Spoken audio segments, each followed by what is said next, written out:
DBD atau Gerakan Berantas Demam Berdarah merupakan program inovasi yang asli dan baru dari Puskesmas Mungkur Agung, Kabupaten Tabalong yang bertujuan meningkatkan angka bebas jentik atau ABJ sehingga kejadian DBD bisa menurun bahkan sampai tidak ada kasus.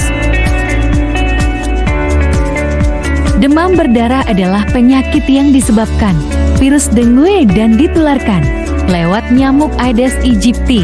Gejala-gejala DBD: demam tinggi secara mendadak hingga mencapai suhu di atas 38 derajat Celcius, sakit kepala berat, nyeri otot, mual dan nyeri ulu hati, mimisan, gusi berdarah, dan timbul bintik-bintik merah pada kulit.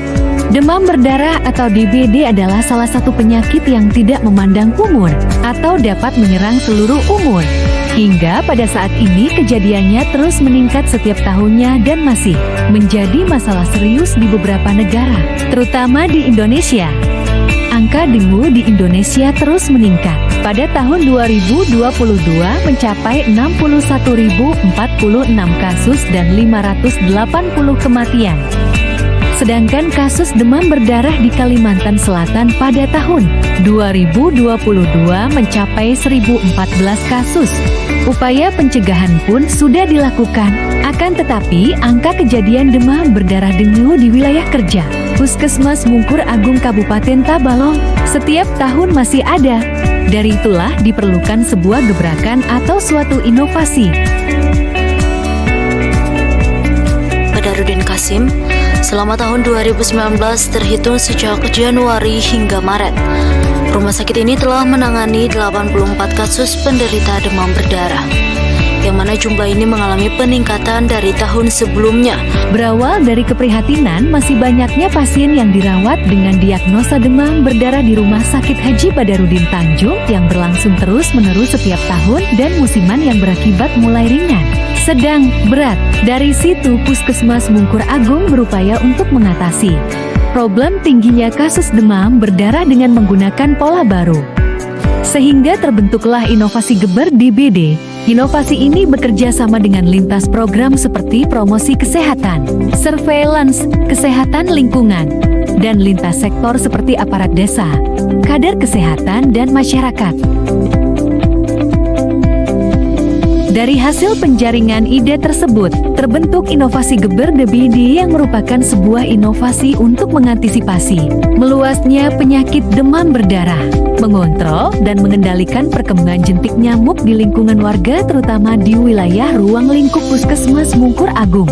Bentuk kegiatan Geber DBD adalah sosialisasi tingkat kader demam berdarah di setiap desa wilayah kerja Puskesmas Mungkur Agung, mengajak masyarakat dalam upaya pelaksanaan 3M+. Geber DBD menitik beratkan pada partisipasi masyarakat dalam upaya membasmi jentik nyamuk, memaksimalkan peran satu rumah satu kader jumantik atau juru pemantau jentik. Inovator Geber DBD menerapkan suatu langkah cepat sesaat mendapat laporan adanya kasus DBD baik dari rumah sakit, RT atau RW, keluarga pasien atau dari Dinas Kesehatan. Kami langsung ke lokasi melakukan cek data dan penyelidikan epidemiologi. Manfaat inovasi Geber DBD: lingkungan menjadi kondusif untuk terjadinya tempat perindukan nyamuk Aedes aegypti. Masyarakat menjadi tahu mengenai pentingnya pemberantasan sarang nyamuk 3M+. Masyarakat menjadi tahu pentingnya adanya kader jumantik dalam pengendalian DBD dan mencegah terjadinya peningkatan kasus dan kejadian luar biasa atau KLB. Masyarakat mengerti dalam melaksanakan kegiatan PSN 3M+ atau menguras, menutup tempat penampungan air dan pendaur ulang atau memanfaatkan barang-barang bekas, dan plus menaburkan larvasida pembasmi jentik. Dari inovasi Geber DBD ini berdampak positif di mana kasus demam berdarah dapat terlihat setiap tahun adanya penurunan kasus DBD di wilayah ruang lingkup Puskesmas Mungkur Agung. Inovasi Geber DBD solusi alternatif dari masalah kejadian demam berdarah. Pada tahun 2021 kasus DBD di wilayah desa ruang lingkup Puskesmas Mungkur Agung berjumlah 7 orang dan tahun 2022 menjadi 2 orang.